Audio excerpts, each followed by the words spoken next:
அஸ்ஸலாமு அலைக்கும் வரஹ்மத்துல்லாஹி வபரகாத்துஹு. கண்ணியத்துக்குரிய ஈமானிய உறவுகளே, அல்லாஹ்வுடைய நல்லடியார்களே, நாங்கள் அனைவரும் இறைவனின் பேரொழியின் காரணமாக கண்ணியமிக்க முஹர்ரம் மாதத்தை அடைந்திருக்கின்றோம். அல்ஹம்துலில்லாஹ். இந்த சந்தர்ப்பத்தில் இந்த முஹர்ரம் மாதத்தையும் அந்த முஹர்ரம் மாதத்தில் இருக்கக்கூடிய சிறப்பம்சங்களையும் அல் குர்ஆன் சுன்னா ரீதியில் தெளிவுபடுத்தலாம் என்று எண்ணுகிறேன். அந்த வகையில் அண்மைக்குரிய ஈமானிய உறவுகள் அல்லாஹ்வுடைய நல்லடியார்களே, நாங்கள் எல்லாம் இந்த முஹர்ரம் என்று சொல்கிறோமே, அந்த முஹர்ரம் என்பதற்கு தமிழ் அர்த்தம் என்ன தெரியுமா? கண்ணியமானது, புனிதமானது என்ற பொருளை தருகிறது. அது மாத்திரமல்லாமல் இந்த முஹர்ரம் மாதம்தான் இஸ்லாமிய வருட கணக்கில், ஹிஜ்ரி ஆண்டு அடிப்படையில் இஸ்லாமிய வருட கணக்கில் முதலாவது மாதமாகும். இன்னும் ஷஹ்ருல்லா என்று சொல்லப்படக்கூடிய அளவுக்கு, அல்லாஹுடைய மாதம் என்று சொல்லப்படக்கூடிய அளவுக்கு மிகவும் புனிதமான ஒரு மாதம் இந்த முஹர்ரம் மாதமாகும். இன்னும் இந்த மாதத்தினுடைய சிறப்பம்சத்தை பற்றி திருமறை குர்ஆன் சொல்லுகிற பொழுதும் கூட, இன்ன இத்தத ஷுஹூரி இன்தல்லாஹி 12 ஷஹரா ஃபீ கிதாபில்லாஹி யௌம ஹலக ஸமாவாத்தி வல் அர்த் மின்ஹா அர்பஅத்துன் ஹுரும். நிச்சயமாக வானங்கள் பூமி படைக்கப்பட்டதிலிருந்து அல்லாஹ்வுடைய விதியின்படி மாதங்களுடைய எண்ணிக்கை என்றால் அது 12 தான். மின்ஹா அர்பஅத்துன் ஹுரும், அவற்றுள் 4 மாதங்கள் புனிதமானவை என்று திருமறை குர்ஆன் பேசுகிறது. அப்படி 4 மாதங்கள் புனிதமானவை என்று சொல்கிறது. அந்த 4 மாதங்களும் என்ன என்பது பற்றியும் பெருமானார் ஸல்லல்லாஹு அலைஹி வஸல்லம் அவர்கள் தெளிவுபடுத்துகின்ற பொழுது, முஹர்ரம், ரஜப், துல்காயிதா, துல்ஹிஜ்ஜா ஆகிய 4 மாதங்களும் தான் அந்த திருமறை குர்ஆன் பேசுகின்ற மின்ஹா அர்பஅத்துன் ஹுரும் என்று சொல்லப்படக்கூடிய மாதம் என்று எங்களுக்கு தெளிவுபடுத்துவதை பார்க்கின்றோம். அப்படி அந்த 4 புனிதமான 4 மாதம் ஒன்றாகத்தான் முஹர்ரம் மாதம் அமைவதை நாங்கள் பார்க்கின்றோம். இதனுடைய கண்ணியத்தை அல்லாஹ் ரப்பல் ஆலமீன் இன்னும் சொல்லுகின்ற பொழுது, இப்படிப்பட்ட இந்த மாதங்களில் யுத்தம் தொடர்பாக போர் தொடுப்பது முஸ்லிம்கள் மீது தடுக்கப்பட்டுள்ளது என்று சொல்லப்படக்கூடிய அளவுக்கு இதனுடைய கண்ணியம் ஜாஹிலியா காலம் தொட்டு பாதுகாக்கப்பட்டு வருவதை நாங்கள் பார்க்கின்றோம். இப்படிப்பட்ட இந்த புனிதமிக்க மாதத்தில் தான் ஆஷூரா நோன்பு இருக்கிறது. பிறை 10 நோக்கக்கூடிய நோன்பாகும். இதைத்தான் நபிகளா ஸல்லல்லாஹு அலைஹி வஸல்லம் அவர்கள் நோற்று வந்தார்கள். குறைஷியர்களும் அக்காலத்தில் நோற்று வந்தார்கள். எந்த அடிப்படை தெரியுமா? கட்டாயம் என்று சொல்லப்படக்கூடிய அளவுக்கு அதனுடைய தரத்தில் வைத்து தான் இவர்கள் இந்த நோன்பை நோற்று வந்தார்கள்.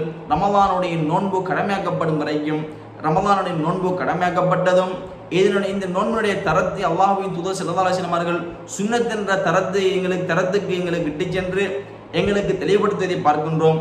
எப்படி அல்லாஹ்வின் தூதர் ஸல்லல்லாஹு அலைஹி வஸல்லம் அவர்கள் என்ற வார்த்தையை பார்க்கின்ற பொழுது, மன் ஷாஅ ஃபல்யஸும், இந்த ஆஷூரா நோன்பை விரும்பியவர் நோற்றுக்கொள்ளலாம். ஒமன் ஷாஅ அஃப்தர், விரும்பியவர் இதனை விட்டுவிடலாம் என்று சொல்லப்படக்கூடிய அளவுக்கு இதனுடைய நோன்பு சுன்னத் என்ற தரத்தை எங்களுக்கு தெளிவுபடுத்துவதை பார்க்கின்றோம். கண்ணியத்துக்குரிய அல்லாஹ்வின் நல்லடியார்களே, இந்த முஹர்ரம் மாதத்தில் பிறை 14 நோக்கக்கூடிய நோன்புக்கு தான் ஆஷூரா நோன்பு என்று சொல்கிறோம்.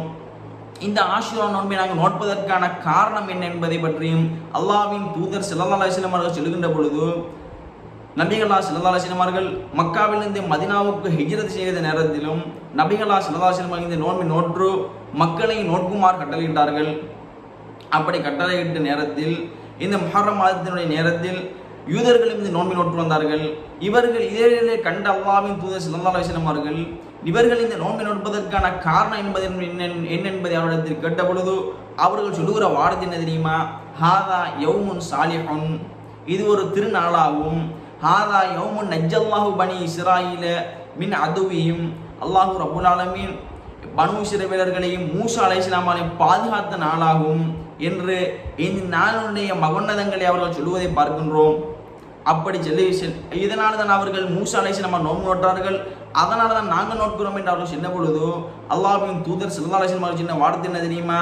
ஃபஅனா அஹக்க பி மூசா மின்கும், உங்களை விட மிகவும் தகுதியானவன் நான் தான் இந்த நோன்பு நோட்பதற்கு தகுதியான என்று சொல்லி ஃபஸாமஹு வ அமர பி ஸியாமிஹி, அல்லாஹ்வின் தூதர் ஸல்லல்லாஹு அலைஹி வஸல்லம் நோன்பு நோற்று மக்களை நோன்பு நோக்க சொன்னாங்க என்பதை பார்க்கின்றோம். அல்லாஹ்வின் தூதர் ஸல்லல்லாஹு அலைஹி வஸல்லம் அவர்கள் இதை சொன்னதுக்கான காரணம் என்ன தெரியுமா? மூசா அலைஹிஸ்ஸலாம் இருக்கிறார்களே, அவர்களுடைய ஈமானின் உறுதிக்கு கிடைத்த விளைவு இந்த ஆஷூரா நோன்பாகும். அவருடைய ஈமானின் உறுதி அந்த அளவுக்கு இருந்தது. அதனுடைய விளைவுதான் அவருடைய ஈமானின் தாக்கம் இந்த ஆஷூரா நோன்பு என்பதை நாங்கள் புரிந்து கொள்ள வேண்டும். கண்ணியத்துக்குரிய அல்லாஹ்வின் நல்லடியார்களே, இப்படி இந்த ஆஷூரா நோன்பை நோற்று வந்தார்கள். அப்படி நோட்டுக்கொண்டிருக்கின்ற சந்தர்ப்பத்தில் அல்லாஹ்வின் தூதரிடத்தில் கேட்கின்றார்கள், அல்லாஹ்வின் தூதரே, இந்த ஆஷுராவுடைய தினத்தில் முஹர்ரம் 10 யூதர்கள் நோன்பு நோட்கின்றார்கள், நாங்களும் இந்த நோன்பை நோட்கின்றோம் என்று சொன்ன பொழுது அல்லாஹ்வின் தூதர் ஸல்லல்லாஹு அலைஹி வஸல்லம் அவர்கள் சொன்ன வார்த்தை என்ன தெரியுமா? இதா கானல் ஆமுல் முக்பில் இன்ஷா அல்லாஹ் சுன்னல் யௌமத் தாசிய, அடுத்த வருடம் வருகிற வருடம் நான் உயிரோடு இருந்தால் 9வது நாள் நான் நோன்பு நோட்பேன். யௌமத் தாசிய, 9வது நாள் நான் நோன்பு நோட்பேன் என்று சொன்னார்கள்.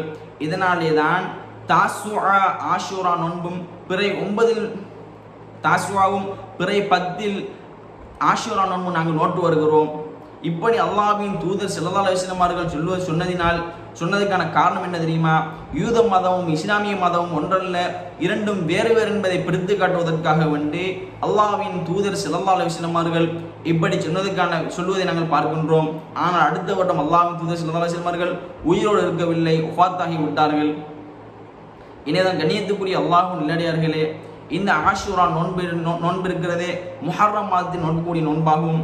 இந்த ஆஷுரா நோன்பு தான், ஆஷுரா நோன்பை யூதர்களும் இந்த தினத்தில் நோட்டு வந்ததால் யூதர்களுக்கு மாறு செய்கின்ற வண்ணம், யூதர்களுடைய மதமும் யூத மதமும் இஸ்லாமிய மதம் ஒன்றல்ல என்பதை பிரித்து காட்டுவதற்காக வேண்டிதான் அல்லாஹ்வின் தூதர் ஸல்லல்லாஹு அலைஹி வஸல்லம் அவர்கள் பிறை 9 அதாவது பிறை 10 ஆஷுராவுடைய தினத்துக்கு முந்தைய தினம் நோன்பு நோக்குமாறு எங்களுக்கு சொல்லியதை நாங்கள் பார்க்கின்றோம். கண்ணியத்துக்குரிய அல்லாஹ் நல்லடியார்களே, இது நாங்கள் நோன்பு நோற்பதற்கு நாங்கள் மும்முரமாக செயல்படுத்திக் கொள்ள வேண்டும். ஏனால் இது புனிதத்துவமிக்க மாதம் என்பதை நாங்கள் புரிந்து கொள்ள வேண்டும். கண்ணியமிக்க அல்லாஹ்வின் நல்லடியார்களே, இப்படிப்பட்ட இந்த மாதத்தில் நாங்கள் நோட்கிறோமே இந்த ஆஷுராவுடைய நோன்பு, அதனுடைய பலாபலன்கள் என்ன, அதனுடைய சிறப்பம்சங்கள் என்ன என்பது பற்றியும் அல்லாஹ்வின் தூதர் ஸல்லல்லாஹு அலைஹி வஸல்லம் அவர்கள் சொல்கின்ற பொழுதும் கூட அஃதலு சியாமி பஅத ரமலான் ஷஹ்ருல்லாஹில் முஹர்ரம், ரமலானுடைய நோன்புக்கு பின்னால் மிகவும் சிறந்த நோன்பு இருக்கும் என்றால் அது இந்த ஷஹ்ருல்லாஹில் முஹர்ரம், அல்லாஹ்வுடைய மாதமான இந்த முஹர்ரம் மாதத்தினுடைய நோன்புதான். அதுதான் ஆஷுராவுடைய நோன்பு என்று அல்லாஹ்வின் தூதர் ஸல்லல்லாஹு அலைஹி வஸல்லம் அவர்கள் எங்களுக்கு தெளிவுபடுத்துவதை பார்க்கின்றோம். அது மாத்திரமல்லாமல் இன்னும் அபூ கதாதா ரலியல்லாஹு அன்ஹு அவர்கள் அறிவிக்கின்ற பொழுதும் கூட ஷியாமு யௌமி ஆஷுரா இன்னி அஹ்தஸிபு அலல்லாஹி அயுகஃபிர ஸனத்தல்லதி கப்லஹு. கதாதா ரலியல்லாஹு அன்ஹு அவர்கள் அறிவிக்கிற செய்தி என்ன தெரியுமா? ஆஷுராவுடைய தினத்தின் நோன்பு நோட்கின்றது இருக்கிறதே, அது நான் நினைக்கிறேன் அது முந்தைய வருடத்து பாவங்களுக்கு பரிகாரமாக அமையும் என்று அல்லாஹ்வின் தூதர் ஸல்லல்லாஹு அலைஹி வஸல்லம் கூறியதாக அபூ கதாதா ரலியல்லாஹு அன்ஹு அவர்கள் அறிவிப்பதை நாங்கள் பார்க்கின்றோம்.